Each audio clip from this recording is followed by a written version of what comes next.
Good evening, Uganda. You're listening to 933 KFM. This is the Monday edition of the Hot Seat, and standing in for Patrick Kamara is me, Kwezi Tabaro. Today in studio, I'll be joined by David Lewis Rubongoya, who is a lawyer and Secretary General of the National Unity Platform, the leading opposition party in the country. And over the next 50 or so minutes, we'll be talking about politics within and outside NUP, as well as preparations for the upcoming elections in 2026. My producer tells me that Mr. Rubongoya is held up in jam, but I hope we'll be able to access him on the phone as he makes his way into studio. David Lewis, can you hear me? I can hear you loud and clear. Good evening to you, and a good evening to all those listening in to us. Yes, good evening, and sorry about the traffic hold-up. Hopefully you'll be able to join us in studio in the next segment. Now, to set us rolling, kindly give us an update. What is the party up to lately? Well, NUP is still involved in the struggle for liberation, the struggle for freedom and democracy, and we are doing different activities in that regard. Recently, our petition was gazetted. Of course, previously we had our nationwide tour, which was eventually blocked by the police and military. But we've continued to do other activities nonetheless. You've seen us hold football matches across the country, amid so many challenges, police blockades and that kind of thing. So we are doing different things on different levels. Our party runs under 10 departments, and each of these departments is always doing something different. Of course, like I said, unfortunately, we find ourselves in a situation having to spend a lot of time responding to repression. That's why almost every week we are filing new cases about missing persons, about our leaders who are abducted, and members. So but we are holding the fort, trying to mobilize and really rally the country for change. And how is the new leadership in Parliament? Recently, you had a change in the leader of opposition. The Honorable Matthias Mpuga was replaced by the Honorable Joel Senyonyi. How is Joel's leadership shaping along? So far, so good. I think it was, like you see, a seamless transition. Honorable Matthias Mpuga is the commissioner. He's a commissioner in Parliament, and other leaders. So, as you know, there was not an entire overhaul. It was just a change of responsibilities, really, new leaders taking on different roles. And yes, Honorable Senyonyi, as you've seen, has, started very well. First of all, pushing for the freedom of our people, raising issues to do with the selective application of the laws with regard to, what the regime calls military attire, which our people have been prosecuted for, yet the regime and its people continue to put them on without any problem. But also there's a lot going on in terms of policy development and research in his office. And the nation will be updated very soon about some of the things the office of the leader of the opposition is doing in Parliament. Mr. Rubongoya, you said the transition was a seamless one. Many would disagree. I'm looking at a story that came out this weekend in the Sunday Vision, and they're talking about the political rift that has emerged within Nyendo Mukugwe division, which is the constituency that the Honorable Matthias Mpuga represents, and looks like the current NUP leadership is propping up a young female councillor, Miss Alice Nanunji, to take over from Honorable Matthias Mpuga. What do you have to say about that? Well, largely that is the media reporting, and especially if it is coming from the Vision, Sunday Vision, New Vision, they've always predicted doom about our party. They spent a lot of time writing that, NUP would fall apart. So it's not surprising that they're writing that. This apparent conflict they're talking about, I only see it in the media. I don't see it internally within the party. But that notwithstanding, whenever there are any issues that emerge within our party, we sit down and discuss them. And, we are still interrogating, first of all, the source of that so-called conflict and who is behind it, who is trying to create it. And, I believe that will you look for that story and you'll not see it, because our party will, as has always been, be together. Mr. Rubongoya, many other media houses have also captured this apparent unease within the NUP party, and some of these stories came out way before Honorable Mpuga was replaced as the LOP. So don't you think you need to cut the media some slack that perhaps there is no smoke without fire? Well, like I said, we've seen such stories keep coming up many times, and many of them hold no water. Actually, the saying that there's no smoke without fire in this case sometimes has been completely wrong, because at times you see stories coming up, and you who sits at the Secretariat of NUP, who interacts with these leaders, cannot seem to see it. However, like I say, I know for sure that there have been some bit of challenges amongst leaders, not really at the party level, but amongst leaders. Now, as we draw towards 2026, there is indeed jostling for positions. And of course, sometimes there are issues that emerge. And this is true for every other political party and every other formation in Uganda, because when people have different political interests, sometimes that brings an ease within those local areas.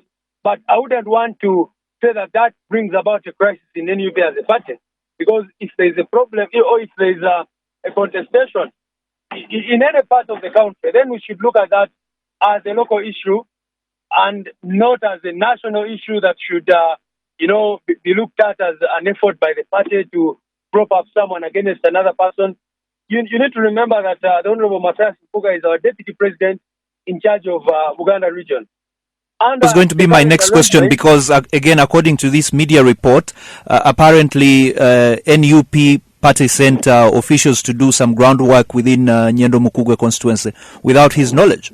And that's wrong. That's why I'm telling you that story is false in material particulars, because, like I said, the Honorable Mpuga is the deputy president appointed by the president, actually. So I always find it very ridiculous. For example, when he was locked for a very long time, people were, saying, oh, he's going to be replaced tomorrow. But, we came out very clearly and said that, you know what, these leaders are going to finish their term, and then they will be replaced by new leaders. Even the current leaders will be replaced by other leaders, perhaps at the end of their term, and that kind of thing. So there is no crisis in NUP, and that story that keeps coming up, in my view, is a creation of the media, because I have not seen it. For example, it is false for anyone to say that people are doing groundwork, that officials of the party are doing groundwork in that area without his knowledge or whatever. That's absolutely not true. Mr. Rubongoya, is it true that the NUP amended its constitution to introduce term limits for NUP flag-bearer MPs? Yes, and we were open about it. Our new constitution provides for term limits. But again, I read that story you're referring to, and there's a lot of misinformation even in that regard. Because our constitution clearly says that those term limits will start applying in the next term, meaning that even those members of parliament and other leaders who are serving the current term are not affected in any way by that provision. So, why would the party do that? Why don't you leave it to the voters to decide? Because many politicians think that you're trying to do this so that the NUP party leader can whip some errant members into the line. But that's in 10 years, because like I said, the current MPs, every MP of NUP, without exception, still has 10 years ahead if the people vote that person. For us, it was a question of principle, and we came out and we explained to the nation, and indeed, majority of the people in this country agreed with us. It's not us who are doing this as the first people. In Kenya, for example, there are term limits on members of parliament and senators and that kind of thing. We believe that one of the problems in Uganda is indeed, as General Museveni said previously, leaders who overstay in power. So we think that people should not be in one position for a very long time. We think that we should encourage new and fresh ideas to be infused within leadership roles. And mind you, this does not only apply to members of parliament. It applies even to me as Secretary General of NUP. It applies to the president of the party. It applies to any position within NUP. We said that there should be a limit of 10 years. People should have the first year, the first term of 5 years, and if they are given a second mandate, they should serve that mandate of 5 years, and maybe they can go for a different role as opposed to staying in the same role for 20, 30 years. The NUP is still a very young party. It's about 4 years old, but it's also now Uganda's biggest opposition party. Reflecting on the last 4 years, what would you say has been the biggest lesson learned? Well, I think I shouldn't say the biggest lesson learned. One, on the positive side, we have been overwhelmed by the support. This idea that I think it's the challenges that we've had. You wouldn't think that after 4 years of repression, of the regime clamping down seriously in every form, you wouldn't think that you'll invite people and they come in thousands or tens of thousands for NUP activities. So for us, that has been a very, very encouraging thing. You saw what our nationwide tour looked like. People came out in hundreds of thousands in some cases. So that encouraged us to know that, yes, even when the state has unleashed a lot of violence, a lot of, all sorts of things against NUP, once you still stand on the values and on the principles and on the people will be there. Of course, on the other side, on the negative side, me personally, I think as NUP, I've been amazed at the greed of some people. You see, for example, we have two members of parliament, one Kagabo and one Rwanga, who knew and who still know the difficulties which they went through to be elected to those positions. And they're not ashamed to identify with the very our people who have tortured, killed our people. So the incredible levels of greed.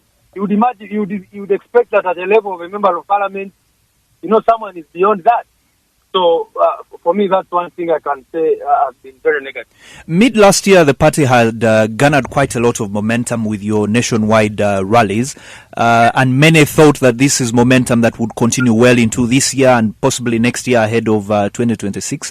What do you have to say about people who are saying that, the way NUP is running its activities, it's more in a start-stop manner and you're not generating enough momentum to give people hope ahead of 2026?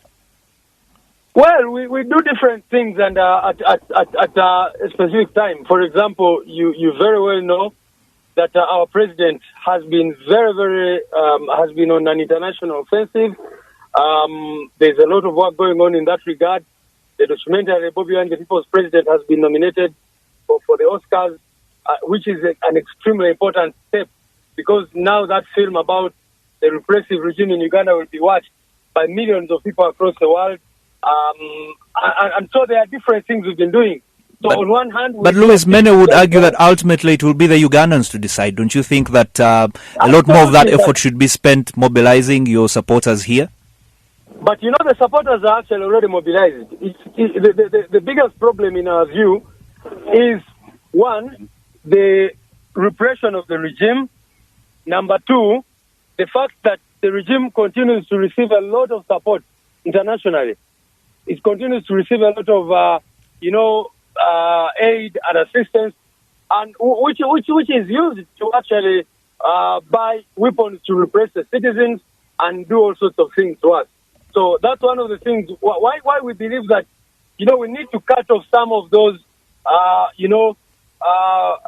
fights that keep this regime operating. And some of that is donor funding, etc., etc. Mr. Rubongoya, do you believe that Ugandans have it within themselves to liberate themselves from what you consider oppression? Absolutely, and we've been very clear. I've told you. And then why do you think that President Museveni's government is only propped up by foreign aid and not some kind of indifference or support from even a small section of Ugandans? As a matter of fact, what I've said is that we are doing things on all fronts. On one hand, we are doing a lot of activities on ground. Like I said, we had a nationwide tour, and we are going to have a second phase of that tour. But also, the international line should not be overlooked. It is extremely important because we believe, and you've seen it with many of these dictators, once they lose international support, they lose grip on power because You see, we had an election in 2021, and the people of Uganda, in our assessment, and the evidence is there, overwhelmingly voted against Museveni and his regime. They went ahead and rigged the election with impunity, declared results on gunpoint. There was nothing the citizens could do at the time because abductions were going on in incredible levels. Thousands of our supporters were missing. So, our presidential candidate was under house arrest. Our office was blocked by the military and police. The internet was switched off. So that kind of state of affairs, you see, sometimes we believe is being allowed by the international community, which continues to support Museveni with a lot of money and his regime, and really to allow all this to go on. So that is why we think that it is also very, very important to actually go very, very strongly on the international line. Mr. Louis Rubongoya, we'll go for a short commercial break, and when we come back, more of this discussion. 933 KFM's Hot Seat. Hear the real story behind the story. Coming right at you. Only on 933 KFM. Welcome back from the break. You're listening to 933 KFM. This is the Monday edition of the Hot Seats, and standing in for Patrick Kamara is me, Kwezi Tabaro. Today, I'm joined in studio by Mr. David Louis Rubongoya, who is a lawyer and Secretary General of the National Unity Platform, the leading opposition party in Uganda. And we're discussing politics within and outside the NUP.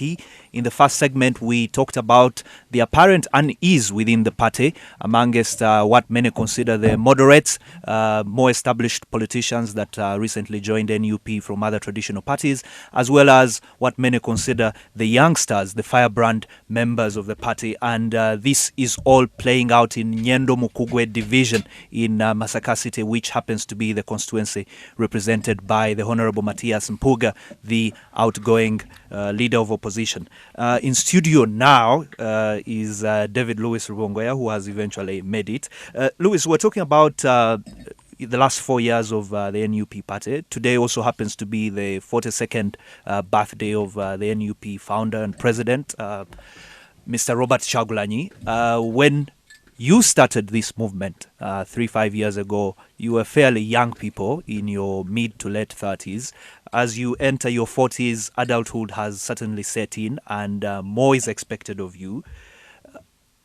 How has that transition been from activists on the street? Yes, you are still activists in a sense, but now you're in charge of the second biggest party in parliament, but also the biggest opposition party in the country. Yeah, I want to take this opportunity, first of all, to wish our president a very happy birthday, and we thank God for his life. Like I did mention elsewhere, that some of us who saw him at Machindi military prison after the Arua incident did not think he would live to actually see this. But to see that he's been able to make 42 is a miracle in itself, and we thank God for that. For that. So, of course, every time you grow, there are new challenges, new opportunities, and many things that you learn. Like I told you, for example, earlier on, that it's been a learning curve. Unfortunately or fortunately for freedom fighters, you just go straight into the arena and see how it plays out. So when we started out, we saw the suffering of the people of Uganda, and that continues to happen. We saw the mess there is in this country, and of course we came together from different fields. I was a lecturer, as you know, teaching our president constitutional law, and he was this artist. And so when we met, and together with other people, we started talking about what was going on in this country, and we said, you know what, enough is enough. And so we said, let's go out there. Of course, there are many things we did not expect. But as you continue to grow and interact with new facts and new challenges, it becomes apparent what you're dealing with. And I'll just give you an example. Previously, for me, naively, I thought if someone said they're opposition, they are opposition.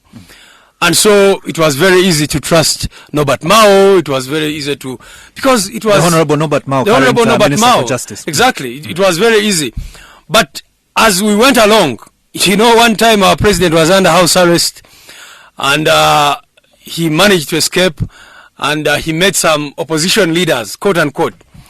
And as soon as he met them, the police was notified that he was no longer at home, and they withdrew from the premises immediately. Amongst these people you're talking about, I don't want to disclose those particular people, but the point I'm making is that you get to learn the context in which you're operating. So, he thought, these are opposition leaders. So when he left home in a rubber-dub style, he went straight to the home of one of these opposition leaders. They had a chat, blah, blah, blah. But before he left, the police was notified. And so they withdrew from home. And so that was an experience. So the point I'm making is that every day that passes, we learn new things. And certainly we are ready to take on this country and make the lives of our people better. You see, I've been stuck in traffic jam now, I don't know for how long. But what is causing all this? The terrible roads, poor infrastructure, and many other issues. So there are real issues that we need to resolve for the people of Uganda. What do you have to say about party discipline within the NUP? You rightly said, a few minutes ago that when you joined opposition, you thought opposition meant opposition, and that you're discovering the opposite now. Of course, it's no longer secret that some members of the NUP, amongst them Honorable Dr. Twaha Kagabo, who is the MP for Bukoto South in Masaka, have come out to clearly say, yes, much as they are NUP members, they are open to joining other formations, in this case, the Patriotic League of Uganda, that is championing General Muhoozi Kainerugaba's political agenda. Well, I already talked about those people. One, it is important to know that, political parties in Uganda find themselves in a very, very precarious situation. Because political party by their nature should be operating in a democratic environment where it is a competition of ideas, you're presenting your views to the people and the people decide. But in Uganda's case, that's not what is happening. You have one party state which clothes itself as a multi-party system and therefore uses carrot and stick approaches here and there. So it's called a hybrid regime. They will allow you have some members of parliament every once in a while win a case, but on the fundamental issues they are holding a firm grip on power and the country generally. So those are the challenges we have. Now, one of the outcomes of that is massive corruption, political corruption, that has come to define our politics. You've seen, I've just mentioned some people. You have members of the opposition who are serving in Museveni's cabinet. And what is very sad is that the money which is always involved, you see, for example, the controversy in FDC. You remember the monies you were talking about, that money came into FDC to make sure that it destroys NUP. You remember that? That was really the cause of the issues now in FDC. They were talking about 7 billion. It could have been more, it could have been less. But this is taxpayers' money. Louis, I want us to focus on NUP, the party, because the party has, the ability to discipline its members, to beat them in two line, and I believe you have a disciplinary committee, and as a Secretary General, you certainly sit on such a committee. Are there sanctions in place that the NUP can, fall back to bring these members into line, but also there are procedures that would allow you to get these members out of parliament, don't you think? Well, for a very big opportunity that I've gotten like now, I wouldn't want to limit myself to the internal workings of NUP, because then we will be cheating our listeners if we don't tell them about the context. The first question is, how did Kagabo, for example, end up where he is, and how did Jimmy Rwangai? There's a video recently of Kagabo showing off a very nice car, saying, struggle na jibalekera. So, meaning that he has left you in the struggle. This is his understanding of the struggle. A nice car. So, majority of the people, if General Museveni or whoever gives him a car, that does not take away the suffering of the people of Namuwongo. The people in Chanamukaka are still going to be suffering. So yes, about the internal party mechanisms, like I told you recently, we had our constitution gazetted. That constitution has mechanisms in place to discipline errant members, to, do different things. And you'll see us evoke some of those processes very soon. But that said, why I'm raising that is because this is something that is within your power to do as a party, to set the standard, to set the rules, because what you talk about is what has bedeviled other opposition parties, DP, FDC, JEMA, and to a certain extent even the NRM itself is disorganized. There's a lot of party indiscipline. So if NUP represents a future for Uganda, a different future, or a new formation. Certainly, these are some of the things that for which the public will hold you to a higher standard. Well, like I said, and I'm glad you've talked about all those political parties. And the reason why they've gone through those challenges is because of the context. Recently, we did an audit together with other, forces of change. And we're asking ourselves, have these political parties gotten to where they are mostly because of internal factors or external factors? And the conclusion was external factors. External in this sense? The hand of the regime. The hand of the regime bringing in what now in FDC they call dirty money, trying to bring about division. Even these stories about massacre and all that, I believe some of them are sponsored. The regime has to make sure that all political parties are in some kind of fight at any one point. And so we as NUP have refused to give them what they want. Yes, at some point we'll take certain actions, like I said. But for us, our theory, remember, is people power. We believe in that as our strategy, as our core philosophy. People power, the power of the people.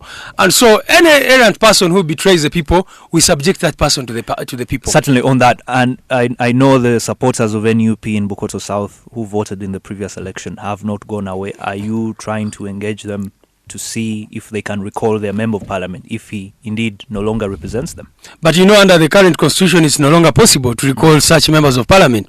And that's the context I'm talking about. Because under a democratic dispensation, the voters should have an opportunity to recall a member of parliament who has gone against their wishes and wills. And indeed, the moment that man, Jimmy Rwanga and Kagabo, decided to do what they did, these are still members of parliament and members of the NUP, but you seem to refer to them as ordinary people on the streets. Of course, no. These are honorable members of the House. Come on, you see, I've said previously that one of the largely misused words in Uganda is honorable, and of course, word patriotism. I saw these folk who call themselves Patriotic League. It's extremely. These are the most misused words. So, what is honorable about you being elected on NUP? On the basis that you're going to fight for the people, and the moment you get in there, 2 years later, you decide to cross and join, not a political party, but you're joining people who are responsible for the suffering, the massive suffering of the people of Uganda, people who voted for you. You're listening there to the voice of David Louis Rubongoya, the Secretary General of the National Unity Platform Party. We'll take a short commercial break, and when we come back, more of this discussion. 933 KFM. The hottest debate on all relevant topics live on KFM's Hot Seat tonight. KFM's Hot Seat covers all the relevant topics every weekday 7 to 8 p.m. Welcome back from the break. You're listening to 933 KFM. This is the Monday edition of the Hot Seat, and standing in for Patrick Kamara is me, Kwezi Tabaro. Today in studio, I'm joined by Mr. David Louis Rubongoya. He's the Secretary General of the National Unity Platform, the leading opposition party in Uganda, and we're discussing developments within the party as well as their plans ahead of the 2026 elections. Mr. Rubongoya, last year ended with... all right, I see your GPS. Yes, last year ended with mobilization drives that your party codenamed Kunga, which is, I think, a Luganda word for bringing people together, mainly in central and western Uganda. And many of these rallies were not interrupted by the police. We saw significant numbers of your supporters turn up. Your party had promised to take the same to the eastern and northern part of the country this year. Is that still on the agenda? Yeah, and I already mentioned it that, of course, we had a very, very energizing tour of the country. But you remember what happened? After the regime saw the numbers that these tours were attracting, one, they wrote to us to say that we should stop them because the life of our president was in danger. They said terrorists, they had gotten information that terrorists were going to attack him on the trail. When we ignored that, then they brought another one and said we were promoting sectarianism, blah, blah, blah, and so blocked them based on that. So we indeed wanted to immediately announce a second tour and continue with it, but that was one of the factors. And then we said, let's engage with different kinds of activities. And you saw we went ahead to launch our offices. Of course, you remember the first day it was also blocked, and then there was a lot of disorganization by the regime, deliberately trying to make sure they limit the numbers that were coming in. But we've been engaging with different activities. Like I said, we shall soon announce another program to go around the country, because we intend to continue mobilizing the nation for change. Even right now, that's why I'm here. I'm speaking to the nation, and that's what we want to continue doing. Talking about mobilizing the population for change, we've seen at many of these activities you've brought together many other political actors from the FDC, from the ANT. What assurances do you give Ugandans about the potential of the united forces for change, perhaps presenting a joint candidate in the upcoming elections? Well, we are having preliminary discussions, but one of the things I've told you already is that the people who are listening in to us should know the challenges and the context in which they operate. I'll tell you, Kwezi, that I attended more than 50 meetings in the run-up to the 2021 election, trying to, forge a way forward to say, let's have one candidate. But it turns out that some of the people who are always within those meetings are now ministers in Museveni's cabinet. You know that? So people need to understand the context in which you operate. People need to understand that it's not as easy as saying, let's have one presidential candidate. The context is what we need to deal with. We need to, first of all, be able to remove and replace the regime at hand so that we can have a functional democracy. We can have political parties operating where you've seen what has been going on in Kenya. People go into elections with alliances, different political parties coming together on a clearly defined agenda. Here in this country, we are still dealing with a very, very difficult system, which is a military capture, a state capture, that has its hands everywhere in the political opposition, in different institutions of the state, and even the non-state institutions out there. Then doesn't this lay credence to what some of your fellow political actors have done, realizing that you cannot uproot the system? They've decided to work within the NRM and perhaps change the system from within, because what you're talking about is the very extreme of is the very extreme side of looking at things, and many would cite examples in our neighborhood, in Sudan or in Egypt, that it's very easy to topple what you consider a repressive regime, but the instruments of that regime can easily mobilize, and then the very progressive forces that thought that they had gained power are soon thrown out. You saw that with the Muslim Brotherhood in Egypt. You saw that with the professionals group in Sudan. Well, first of all, I've not said that it is impossible. One, we are called upon to deal with difficult situations. But you're castigating members of the opposition who have worked with... No, I've actually said that majority of those, from our understanding, were already working. And that's why I said that the hope of the people of Uganda should always be in themselves, not in politicians. Because tomorrow... General Museveni can put some billions on the table and buy those politicians. Our president himself has told the people of Uganda that is why I believe in people power. To say that, look, even me, if tomorrow I wake up and leave what I stand for today, the people of Uganda will reject me. So none of us can claim to be. So that is why our philosophy remains people power. Because we have seen it countless times here. Dictators can wake up and even kill a political leader, leave alone this issue of compromising them. One day we might wake up and everyone is killed or in detention or whatever. But the people of Uganda will have to continue the struggle for liberation, because the issues which we are standing on, the issues which got me out of my classroom to come and be in the trenches, are still standing. The high levels of unemployment, poverty, the terrible infrastructure, high levels of corruption, and those other kinds of things. Do the United Forces of Change all agree on those issues?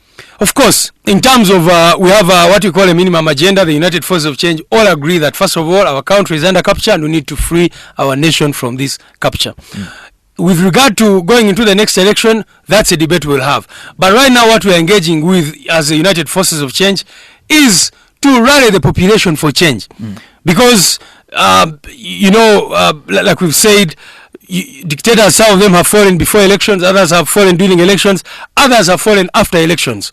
So every time is ripe for the fall of a dictatorial regime, of a military regime. And you said there was a minimum?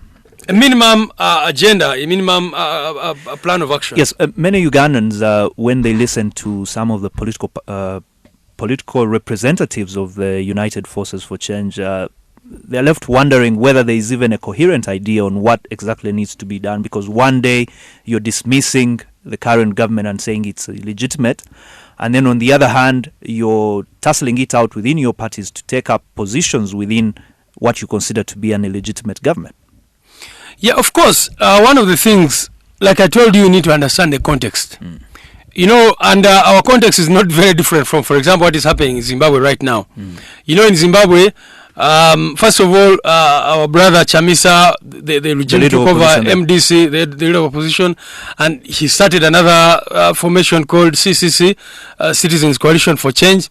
Recently, it was also taken over, and he has had to resign, and several other members of parliament. But there are those who have given their reasons to say, let's use these positions to fight.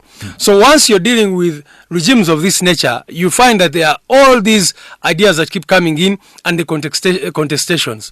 So one of the things I can say is that there are many people who feel that by taking on these positions, which first of all are not gifted by the regime. A person is elected member of parliament, another is elected mayor, another is elected. These are positions which are bestowed on these by the people of Uganda. So some people say it would be a betrayal for me to be elected member of parliament and not take up my role because the regime has rigged elections and that kind of thing. But of course there is also a section which thinks we should not at all engage. So these are debates that we engage with every day. There's, for example, right now, if you see on Twitter and other places, some Ugandans feel we should not go into the next election, it's a waste of time. Many others think we should still participate for different objectives. And since you're the Secretary General, what is your party's stance on that? What I can say is that with regard to the 2026 election, we are yet to discuss that. But for the 2021 election, we were clear. We had a discussion and said, we know how this election will go. We know what is likely to be there. But let us go into this election with a view of, first of all, engaging with the population, being able to reach places that we would never reach, outside the election season. Right now, if I go to a certain place and try to hold a rally, you know what will happen. In many places, they are blocking football games. The other day, they abducted our councillor, who is still missing for more than two weeks. On the weekend, they abducted another young man called Nasif. So when you're dealing with that kind of situation, sometimes the campaign season gives you an opportunity to reach far and wide, and also to be able to mobilize and rally the population for change. But like I said, these are debates. Would you say that within NUP, yours is one struggle with many fronts? Absolutely. But that has always been clear. We have... doesn't seem to be clear to a section of your party who seem to suggest that you shouldn't have anything to do with this, what they consider an illegitimate government. No. Of course, I've not said that we should engage with this regime. For example, we've been very clear that actually, for the sake of this country, we would be open to the idea of dialogue, even with the current regime. But what kind of dialogue is it? It must be genuine. It must be about the transition. It must have a clear agenda. It must be convened by someone that can be trusted. And in this case, who can be trusted? Because you seem to suggest that even members of the opposition are working for the regime. You'll see different countries. In Kenya, there was dialogue.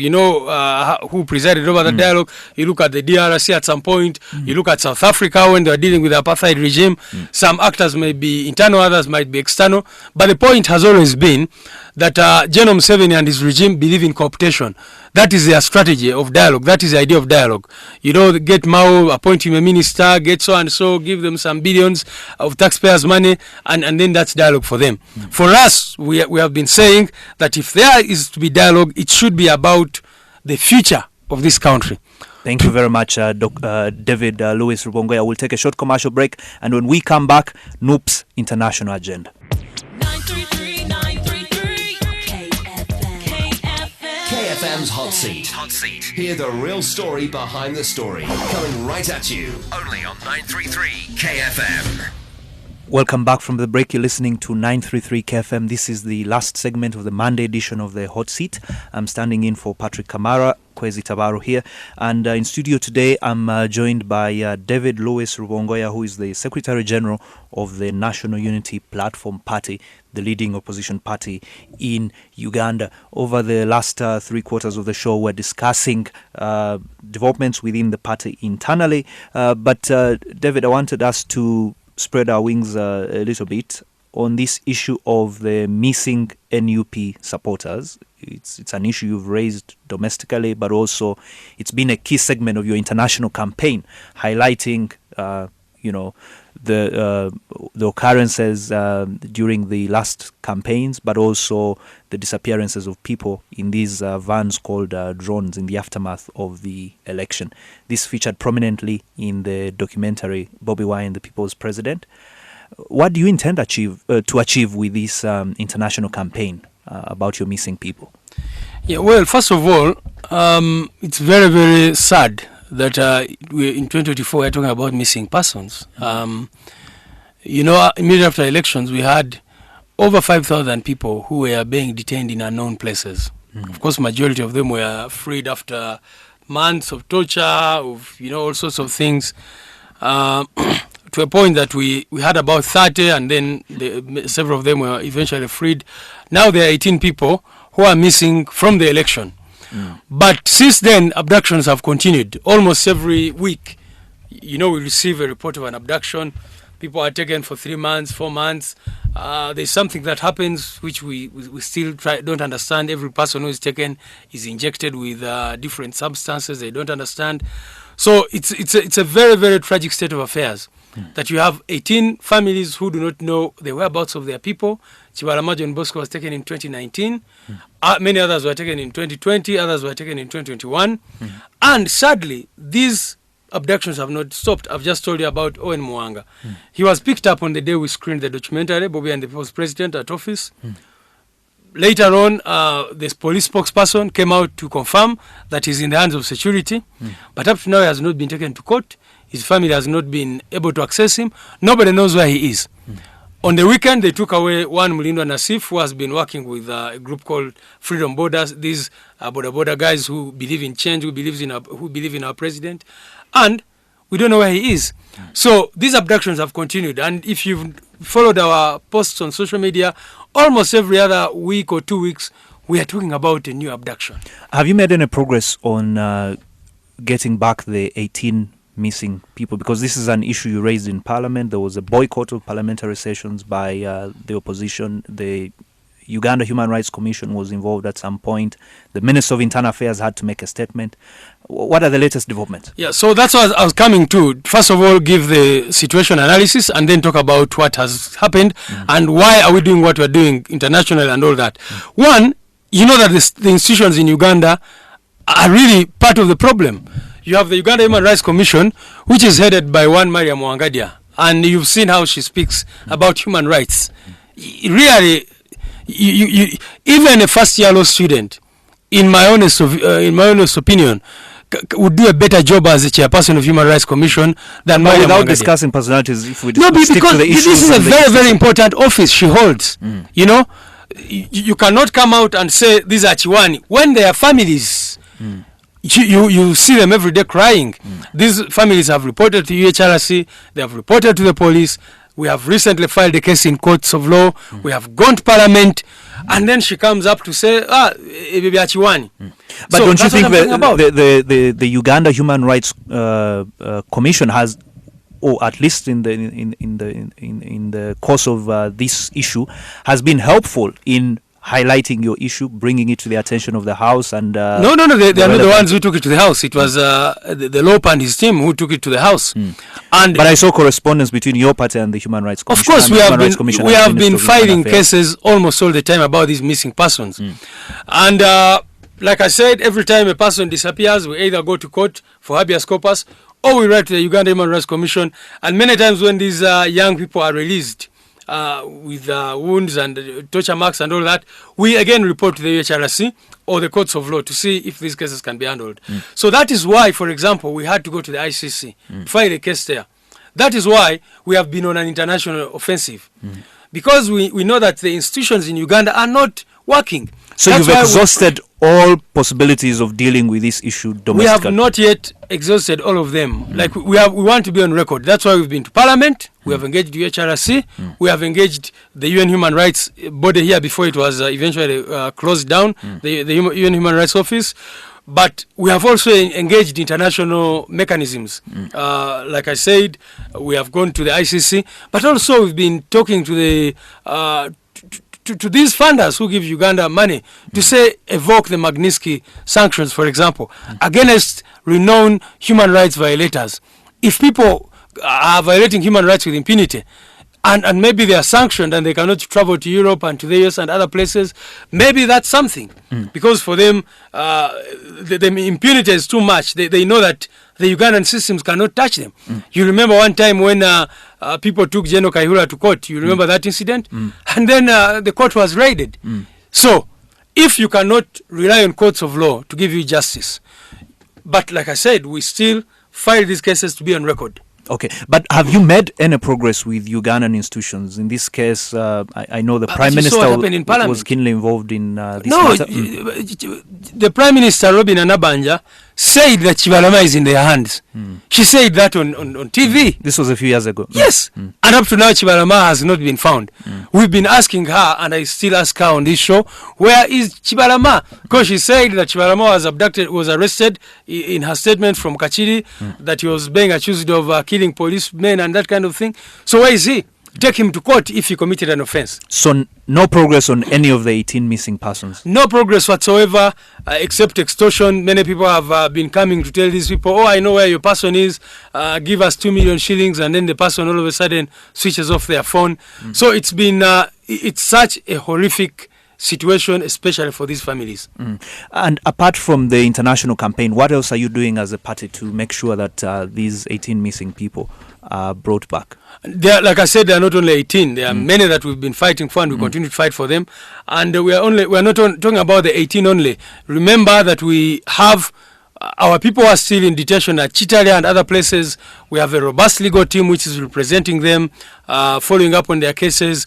We have people almost in every prison that you can talk of in this country. NUP supporters were taken there for political reasons. And what do you have to say about some of the alleged victims of torture who are NUP supporters coming out to the media and saying that, you know what, we were in fact not tortured by the security services. Some of them had, were involved in motor vehicle accidents. One of them, in fact, spoke at a national function that was attended by the president last week. Well, you're talking about, for example, Eric Mwesigwa, a young man who was tortured, He said he was burnt with a flat iron. Burnt with a flat iron, and then later paraded by Kulaije. But you remember, after all the promises they made him and they're not fulfilled, he came out again in the media. But then there was another young man. Yeah, and that one, Dr. Besi actually came out and talked about him because that was an FDC activist. He was never in NUP at all. He was involved with FDC. He was indeed knocked by a security vehicle. Dr. Besi was involved in trying to treat him and that kind of thing. So it's not surprising. And that's why I said that the people listening in to us should focus on the context in which we operate. You see, after torturing people, almost every person who has been tortured, our supporters, including Masereka, this lady who was raped, called Marinos, they approached them to say, now you should go into the media and tell them that it is actually NUP which was trying to parade you so that we give you money. There's even another one who they are trying to approach from Kasese. They tortured him, did terrible things to him, and recently they approached him. The young man you saw at Kavulehus who talked about how he was sodomized and subjected to all sorts of torture, they have been approaching him to say, you go back and say that you were lying. Of course, those who are able to withstand the pressure are able to, and many of them have had to run to exile. Instead of coming out to lie against their conscience, they end up in exile. But that is how this regime operates. And that for me is what pains me, that this is taxpayers' money. The person who is listening in to us now, who is stuck in traffic jam because of bad roads, who is listening in to us, the money they pay in taxes is the one which the regime uses for these kinds of games. All right. Thank you, Lois. One last question before we leave the show. You spoke on this very show earlier on, and you said that there are term limits for every position within the NUP. So you won't be Secretary General for 15 years. Are there chances that you're considering an MP seat in the upcoming election? Not yet. Not at this time. But who knows? By this time, you mean not this year, possibly no, like next I said, year? it's not something I'm thinking about right now. But who knows? We will have everything I do or we do as leaders. We first discuss and see the merits, demerits, and basically see what works for the broader struggle to redeem ourselves from dictatorship. And when that time comes and the decisions are made, we shall certainly notify the nation. And your own party president, there's been talk of perhaps some MPs resigning their position so he could be in parliament? Of course not.